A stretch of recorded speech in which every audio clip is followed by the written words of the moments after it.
முதல் முறையா எம்பியா இருக்கீங்க கேரளா மாநிலத்துக்கு என்ன மாதிரி திட்டங்கள் கொண்டு வந்ததாக அவங்க கொடுத்த பிளெஸிங்ஸ். அப்போ என்ன பண்ணுறதா இருந்தாலும் அவங்களுக்கும் போய் சேரணும். ஆனால் நான் அவங்கக்கிட்ட எலெக்ஷனுக்கு முன்னே போலிங்க்கு முன்னே சொன்னேன், நான் வந்து தமிழ்நாட்டுக்கும் எம்பியாக எஃபெக்டிவாக இருப்பேன்னு சொன்னேன். அதனால் இப்போ வந்து அவங்க என்ன கவுன்சிலில் எடுத்திருக்காங்க. அப்போ மொத்தமாக எந்த இடத்துக்கெல்லாம் போனமோ பண்ணமோ அதெல்லாம் நான் பண்ணித்தான் ஆகணும். தமிழ்நாட்டில் முக்கியமாக பெட்ரோல்துறை அமைச்சர், சுற்றுலாத்துறை அமைச்சர் இங்கே மேம்படுத்துறதுக்கான திட்டங்கள் வச்சுருக்கீங்களா? ஏன்னா திட்டங்கள் இருக்குது. காவேரி பேசினில் திட்டம் வந்து is in very thick waiting. அதெல்லாம் நடக்கணும். எல்லாம் பிளானிங்கில். நான் இப்போ தான் வந்து எனக்கு டூரிசம் ஓகே, எந்த அளவுக்கும் போகலாம் சிந்தனை. ஆனால் பெட்ரோலியம் வந்து டோட்டலி டெக்னிக்கல்.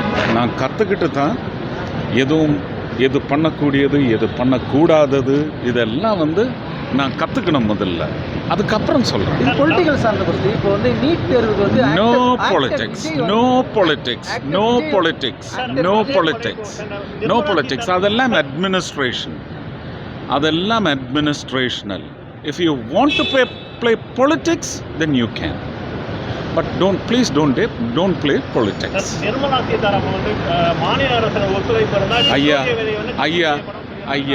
ஐயா நீங்க ஆளக்கூடிய மாநிலங்களில் பெட்ரோலிய விலையை கம்மி பண்ணுறீங்க. விலை கம்மி பண்ணுறதை பற்றி மட்டும் யோசிக்காதீங்க.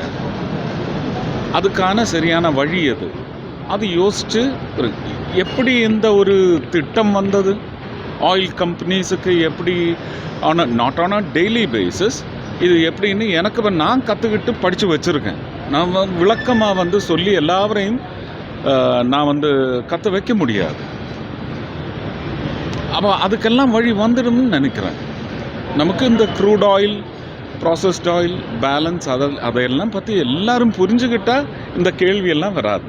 அவ்வளோதான் நான் சொல்ல முடியும். நடிகர் விஜய் வந்து மாணவர்களுக்கு வந்து தேங்க்யூ இணையமைச்சராக இருக்கீங்க. அந்த வருஷம் சபரிமலையில் ஏதாவது சபரிமலை எல்லாம் யாரும் தொடாத ஐயா. தொட்டவங்க எல்லாம் இப்போ போய் பொள்ளி உக்காந்துருக்காங்க. யாரும் தொட மாட்டாங்க. நீங்கள் அதெல்லாம் பயப்படாதீங்க. சென்னை வந்திருக்கீங்க. சென்னை என்னை வளர்த்துன இடம். எனக்கு வாய்ப்பு கொடுக்கறதுக்கு தூங்கிறதுக்கு இடம் கொடுத்த இடம் சென்னை. தமிழ்நாடு நேசிக்கிறேன். பாசம் இருக்கு.